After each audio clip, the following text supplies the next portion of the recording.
నా YouTube channel చూస్తున్న మీ అందరికీ స్వాగతం, సుస్వాగతం.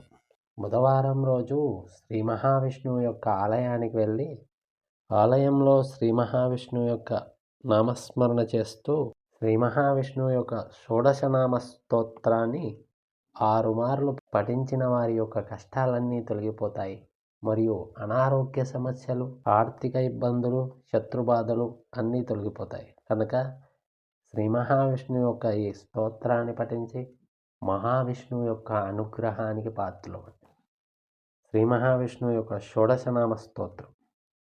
ఔషధే చింతయేద్విష్ణుం భోజనే చ జనార్దనం శయనే పద్మనాభం చ వివాహే చ ప్రజాపతిం యుద్ధే చక్రధరం దేవం ప్రవాసే చ త్రివిక్రమం నారాయణం తనుత్యాగే శ్రీధరం ప్రియసంగమే దుస్వప్నే స్మర గోవిందం సంకటే మధుసూదనం కాననే నారసింహం చ పావకే జలశాయినం జలమధ్యే వరాహం చ పర్వతే రఘునందనం గమనే వామనం చైవ సర్వకాలేషు మాధవం షోడశైతాని నామాని ప్రాతరుద్ధాయ యప్పటే సర్వపాప వినిర్ముక్తో విష్ణులోకే మహీయతే. శ్రీ మహావిష్ణువు యొక్క షోడశనామ స్తోత్రం. ఔషధే చింతయేద్విష్ణుం భోజనే చ జనార్దనం శయనే పద్మనాభం చ వివాహే చ ప్రజాపతిం యుద్ధే చక్రధరం దేవం ప్రవాసే చ త్రివిక్రమం నారాయణం తనుత్యాగే శ్రీధరం ప్రియసంగమే దుస్వప్నే స్మర గోవిందం సంకటే మధుసూదనం కాననే నారసింహం చ పావకే జలశాయినం జలమధ్యే వరాహం చ పర్వతే రఘునందనం గమనే వామనం చైవ సర్వకాలేషు మాధవం షోడశైతాని నామాని ప్రాతరుద్ధాయ యప్పటే సర్వపాప వినిర్ముక్తో విష్ణులోకే మహీయతే. శ్రీ మహావిష్ణువు యొక్క షోడశనామ స్తోత్రం. ఔషధే చింతయేద్విష్ణుం భోజనే చ జనార్దనం శయనే పద్మనాభం చ వివాహే చ ప్రజాపతిం యుద్ధే చక్రధరం దేవం ప్రవాసే చ త్రివిక్రమం నారాయణం తనుత్యాగే శ్రీధరం ప్రియసంగమే దుస్వప్నే స్మర గోవిందం సంకటే మధుసూదనం కాననే నారసింహం చ పావకే జలశాయినం జలమధ్యే వరాహం చ పర్వతే రఘునందనం గమనే వామనం చైవ సర్వకాలేషు మాధవం షోడశైతాని నామాని ప్రాతరుద్ధాయ యప్పటే సర్వపాప వినిర్ముక్తో విష్ణులోకే మహీయతే. శ్రీ మహావిష్ణువు యొక్క షోడశనామ స్తోత్రం.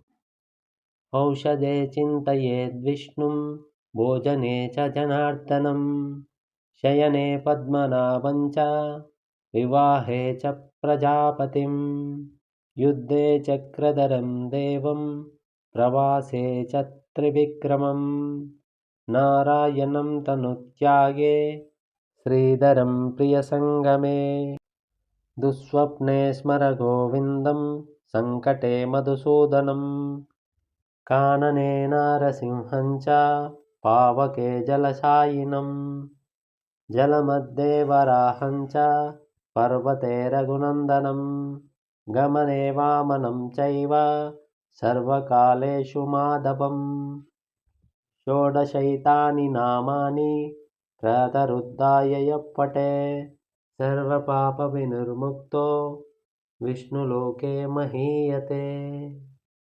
శ్రీ మహావిష్ణువు యొక్క షోడశనామ స్తోత్రం.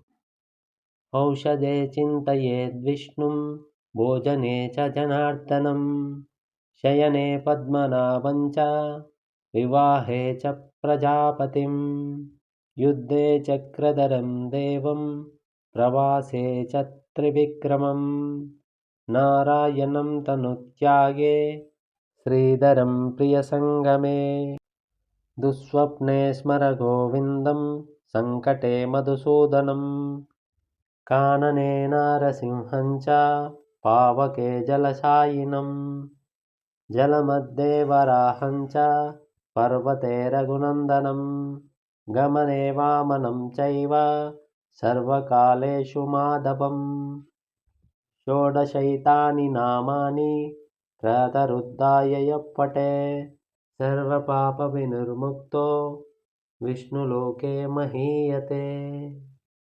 శ్రీ మహావిష్ణువు యొక్క షోడశనామ స్తోత్రం.